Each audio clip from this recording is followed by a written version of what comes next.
Corona virus की वजह से इस वक्त पूरे देश में लॉकडाउन चल रहा है। इस डेडली वायरस के कम्युनिटी स्प्रेड को रोकने के लिए सरकार ने हर तरह की गैदरिंग पर पाबंदी लगाई हुई है। ये लॉकडाउन 3 मई तक चलेगा और इस बीच रमजान का जो महीना है वो भी शुरू हो जाएगा। रमजान के महीने में मुस्लिम ज्यादा इबादतें करते हैं, चाहे वो ज्यादा नमाज पढ़ना हो या फिर ज़कात देना। ज़कात मतलब चैरिटी। तो लॉकडाउन के बीच में रमज़ान में अपनी सारी इबादतें कैसे बरकरार रखें, कैसे रमज़ान गुजारें, इसी को देखते हुए IMIF Indian Muslim for India first ने कुछ गाइडलाइंस जारी की हैं ताकि लोग अपने घरों से बाहर निकले बिना रमज़ान को बेहतर तरीके से गुजार सकते हैं। IMIF एक ऐसा प्लेटफॉर्म है, एक ऐसा थिंक टैंक है जिसमें देश की मशहूर मुस्लिम पर्सनैलिटी शामिल है और ये तमाम गाइडलाइंस देश भर के करीब 15 मुस्लिम स्कॉलर्स और मस्जिदों के इमाम की गाइडेंस में तैयार की गई हैं। तो चलिए इन्हीं रमज़ान गाइडलाइंस पर आज बात करेंगे फॉर्मर CEC SY कुरैशी से, जो खुद IMIF के एक मेंबर हैं।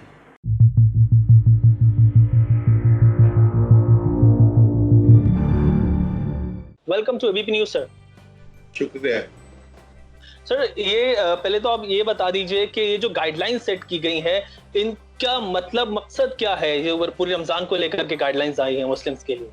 देखिए, मैं ये बताना चाहूंगा कि पहले तो ये जो आपने IMIF का नाम दिया, Indian Muslim for India first, इसके बारे में बता दूं कि कुछ पढ़े लिखे मुसलमानों ने मिलकर ये फैसला किया कि भाई जो हमारे लोअर सेक्शन हैं उनमें और पढ़े लिखे लोगों में दोनों में बड़ा तबकाती फर्क बहुत हो गया, डिस्टेंस बहुत हो गया है और हमारा भी फर्ज बनता है कि हम उनको समझाएं और जो चीज़ नहीं करनी चाहिए वो उनको बताएं, जो करना चाहिए वो उनको बताएं। तो इस इंटेंशन से कि थोड़ी सी अंडरस्टैंडिंग उनमें, क्योंकि आपको मालूम है कि हमारे कम्युनिटी में इलिटरेसी भी ज़्यादा है, पॉवर्टी भी बहुत ज़्यादा है। ऐसी सूरत में उनको जानकारी देना बहुत ज़रूरी हो जाता है। तो जानकारी अगर कम्युनिटी से ही आएगी तो उसकी कंप्लायंस भी अच्छी होती है, उसको मिसअंडरस्टैंड भी वो नहीं करेंगे कि भाई ये क्यों बताया जा रहा है, क्यों उन पर कोई ज़बरदस्ती उनके साथ कोई ज्यादती की जा रही है, ये ना लगे। इसलिए ये फैसला हुआ कि हम मुस्लिम कम्युनिटी के ही कुछ लोग, हमारा भी फर्ज बनता है कि हम उनको समझाएं। तो इसलिए कुछ गाइडलाइंस, तो ये गाइडलाइंस भी उलमा से डिस्कस करके बनाई गई हैं, कोई 14-15 के करीब हैं। और क्योंकि आपको मालूम है 24 या 25 से रमज़ान मुबारक का महीना शुरू होगा और रमज़ान में मस्जिदों में आमद बहुत ज़्यादा हो जाती है। जो लोग साल भर मस्जिद में नहीं आते और मस्जिद में आते हैं सारी नमाज़ें मस्जिद में पढ़ने, तो आजकल तो एक तरफ ये है कि मस्जिदें तो बंद की जा रही हैं, मस्जिदें, गुरुद्वारे, मंदिर पूरे दुनिया में ये किया जा रहा है। तो यही हमने कम्युनिटी को समझाने की कोशिश की है इस गाइडलाइन के जरिए कि भाई ये जो सरकार की गाइडलाइंस है उनको बहुत सख्ती से पालना कीजिए और उन पर पूरा अमल कीजिए। इसी में उनकी, आपकी भी भलाई है और देश की भलाई है। एग्जैक्टली जैसे पहली गाइडलाइन है जो रिसीव हुई आपकी तरफ से, उसमें ये है कि मस्जिदों में ना जाएं मंथ ऑफ रमज़ान जो है उसके अंदर। एक्चुअली जैसे आपने कहा, ज़्यादा लोग इबादत की तरफ जाते हैं। नॉर्मली भी मुसलमान 5 टाइम नमाज पढ़ते हैं, बट रमज़ान में जो है जो लोग नहीं पढ़ते वो भी रमज़ान में जाते हैं। तो उस पे ऊपर है कि जितनी भी कुरान हदीस, जितना भी कुरान का जितना भी रेसाइटेशन होता है उसको पढ़ते हैं लोग, और हदीस जो प्रॉफिट की सेइंग्स है उसके बारे में जो पढ़ते हैं वो भी सब जो है वो घर पे की जाए। इससे कोविड-19 का जो खतरा है वो कम होगा। जी हाँ, बिल्कुल, क्योंकि अब एज इट इज ऑलरेडी सरकारी गाइडलाइंस की वजह से और वक्त की जरूरत के मुताबिक ये पहले ही फैसला किया जा चुका है कि मस्जिदें जो है वो बंद की जाएं, वहाँ पे लोग जमा न हो और नमाजें जो है अपने घरों में पढ़ें। और ज्यादातर उसकी कंप्लायंस हो रही है, कहीं कहीं उसकी वायलेशन की शिकायत आती है जिससे बड़ी तशवीश होती है कि ऐसा नहीं होना चाहिए। उनको जिम्मेदारी का एहसास दिलाने की कोशिश, रमजान में चूंकि ये ज्यादा मस्जिदों में आने का सिलसिला होता है तो इसलिए उनको याद दिलाना जरूर है कि भैया मस्जिदें आजकल बंद हैं। अब मस्जिदें क्या बंद है, ये मक्का मुकर्रमा अगर बंद हो सकता है तो उसके हो सकती है किसी मुसलमान के लिए। तो इसलिए मुसलमानों को ये समझना चाहिए कि मस्जिद के बजाय घरों में नमाज पढ़ें। अच्छा है, घर में नमाज पढ़ेंगे तो घर में भी बरकत होगी, तो ये इनको समझना चाहिए। और सारे अच्छा, आपको जो मालूम है कि जो तरावी भी होती है रात को, जो एक्स्ट्रा नमाज जो होती है वो भी घर में पढ़ी जा सकती है और एक दो लोगों के साथ, घर के मेंबरान के साथ जब वो जमात बनाई जा सकती है। तो विद इन द फैमिली 2-3 लोग जमा होकर अगर पढ़ते हैं तो उससे फर्ज पूरी अदायगी हो जाती है। कुछ जमात बनाने का भी अगर आपका है, 2 आदमी भी खड़े हो जाएं तो जमात हो जाती है। बाप बेटा जो घर में ऑलरेडी रह रहे हैं से वो मिल के जमात बना लें, तो इसमें क्या बुराई है? बल्कि एक लिहाज से घर में बरकत बढ़ेगी कि अगर घर में नमाज होगी। जी। एक और जो गाइडलाइंस में था उसमें ये था कि जितना भी शॉपिंग वगैरह है, जितना भी अक्सर ऐसा देखा गया है, हालांकि ये प्रेस्क्राइब नहीं है इस्लाम में भी कि आप शॉपिंग करें रमजान में बाहर निकलें, बट अगेन जैसा देखा जाता है कि बाहर लोग शॉपिंग के लिए भी जाते हैं रमजान में, उसके ऊपर भी कहा गया है कि तमाम गाइडलाइंस फॉलो की जाएं। जी हाँ, बिल्कुल, क्योंकि देखिए बाहर जाने पे तो पूरे घर से बाहर निकलने पे तो ममानियत है, तो अब वो शॉपिंग करने क्या जाएंगे? ये जरूर है कि रमजान के महीने में लोग बहुत ही जश्न का माहौल हो जाता है और वो शॉपिंग हो रही है, और लेकिन बेसिकली शॉपिंग क्या होती है? फल सब्जियां, खजूरें, यही खरीदने के लिए निकलते हैं। तो ये तो वो घरों में होम डिलीवरी भी हो सकती है, घर पे डोर स्टेप पे भी इनकी डिलीवरी हो सकती है, तो इसलिए घरों से बाहर ना निकलें। कि जो गाइडलाइन जनरल लोगों के लिए, जनरल दिनों के लिए है, वो रमजान में रमजान मुस्लिम शॉपर्स के लिए भी, कि भाई वहां जाके आप मेले न लगाइए, आपको हर चीज जो होम डिलीवरी होगी, फल खरीदने हैं तो फल घर पे आते ही हैं, सब्जियां घर पे आ ही रही हैं, उसी का इंतजाम करना चाहिए। और मेरे ख्याल से कि इसमें एडमिनिस्ट्रेशन भी मदद करेगा कि ये कुछ जो वेंडर्स हैं उनको परमिशन देगा कि डोर टू डोर जाके ये उनको घर पे सप्लाई कर सके हैं।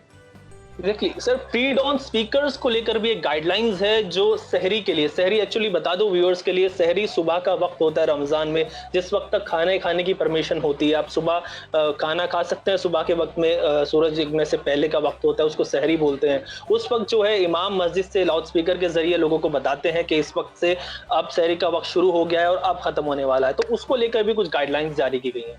देखिए, हाँ, गाइडलाइंस में ये जारी की गई हैं जो रमजान में तो खैर वो है कि जो फजर की नमाज से पहले ही अनाउंसमेंट शुरू हो जाती है रमजान में, तो उससे बाकी मोहल्ले के बाकी लोग डिस्टर्ब होते हैं। तो उसमें ये है कि भाई लाउड स्पीकर का इस्तेमाल जहाँ तक हो सके लाउड स्पीकर का इस्तेमाल ना करें, उससे लोग डिस्टर्ब होते हैं। और अगर टोटली मुस्लिम मोहल्ला भी है और लाउड स्पीकर पे अजान भी हो रही है, सुबह की अजान तो कम से कम बहुत हल्के वॉल्यूम में हो कि सिर्फ 2-4 आसपास के घरों तक ही पहुंचे।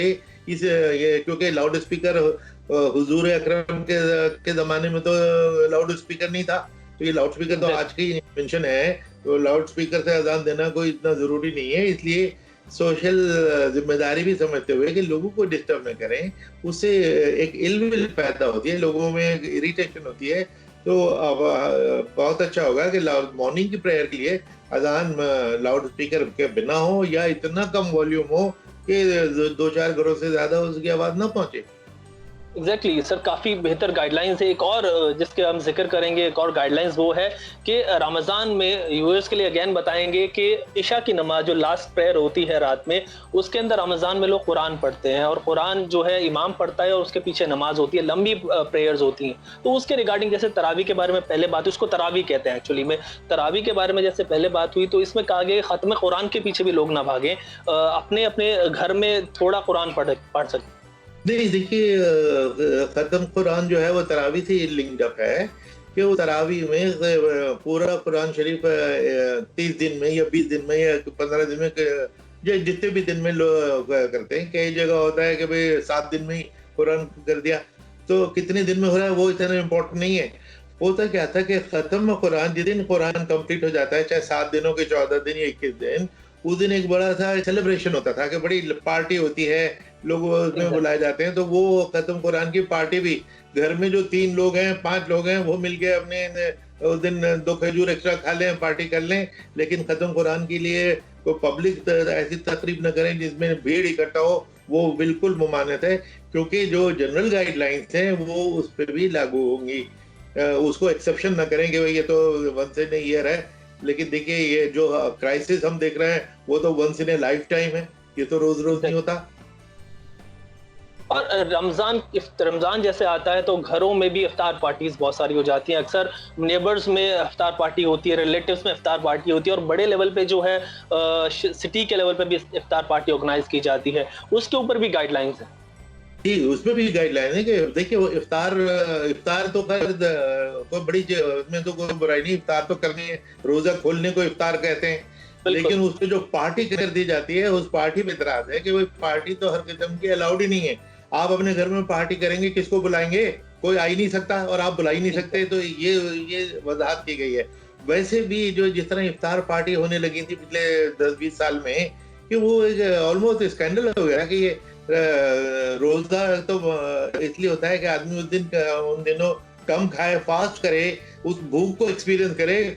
उसके बजाय रमजान में 10-10 किलो लोगों का वजन बढ़ जाता है क्योंकि पार्टियां खाते जा रहे हैं। एक सिलसिला ऐसा हो गया था, तो उनको तो वैसे भी कम करने की जरूरत थी, और अब ये एक अपॉर्चुनिटी है कि इसमें तो इफ्तार पार्टी को बिल्कुल ही अवॉइड करना चाहिए, करना ही पड़ेगा।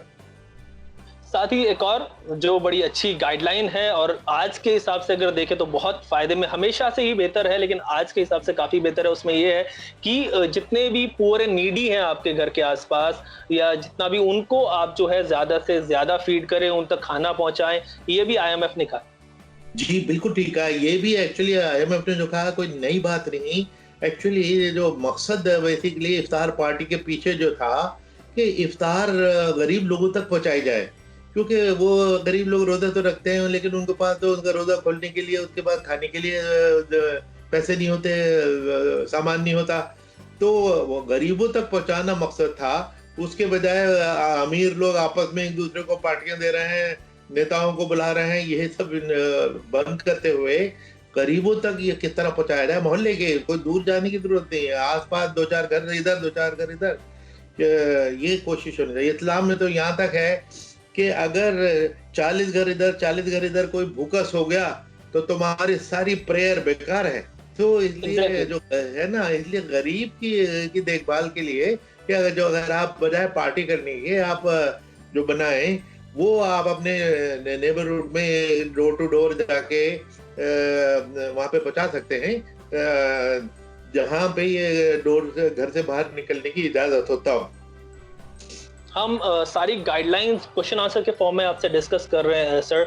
11th गाइडलाइन जो है वो भी है, वो आपने कहा कि जितना भी नेशनल इंटरेस्ट में हो सके, दुनिया की अच्छाई के लिए, पीस के लिए और प्रॉस्पेरिटी के लिए जितनी ज्यादा से ज्यादा दुआएं की जा सके उतनी की जाए रमजान के उसमें महीने में।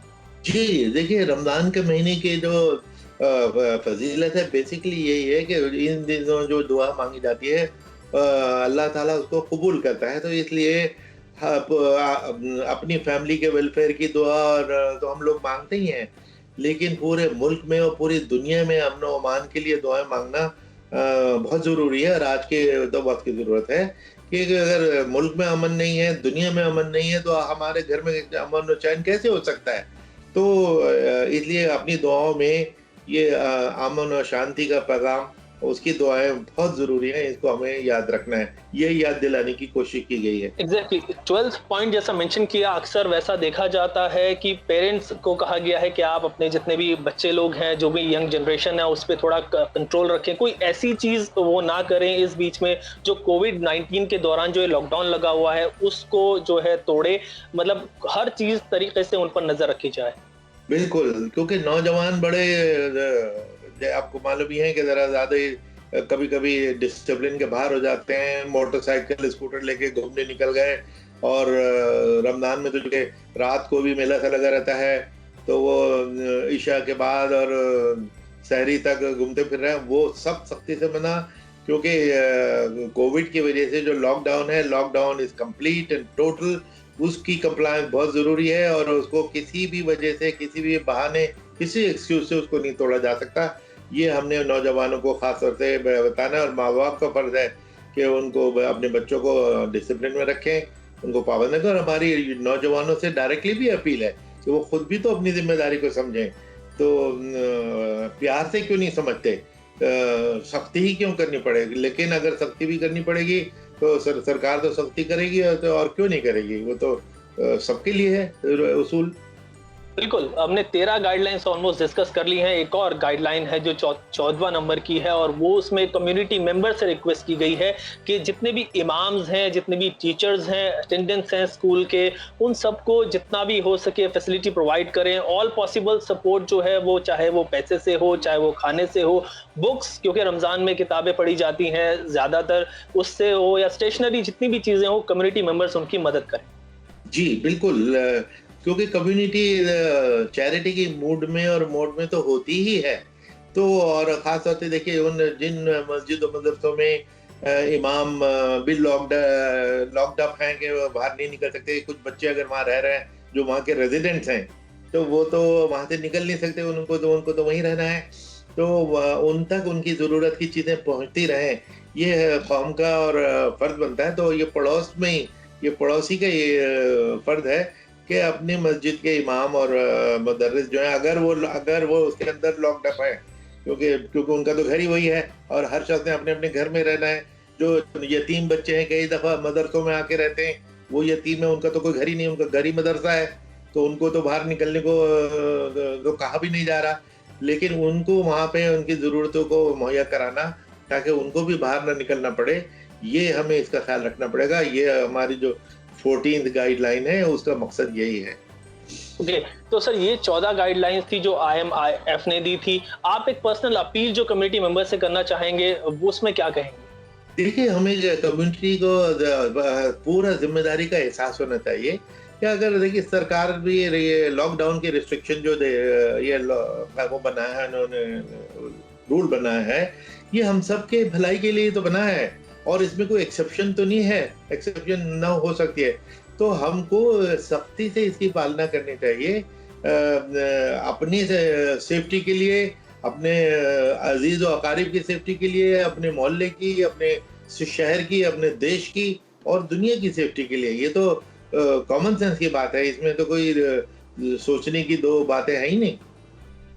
बिल्कुल, रमज़ान का मुबारक महीना शुरू होने वाला है और हम दुआ करेंगे कि चीज़ें बहुत आसान हो जाएँ और जितना भी ये कोविड को लेकर इस वक्त जो हालात हैं वो जल्द से जल्द सुधरे।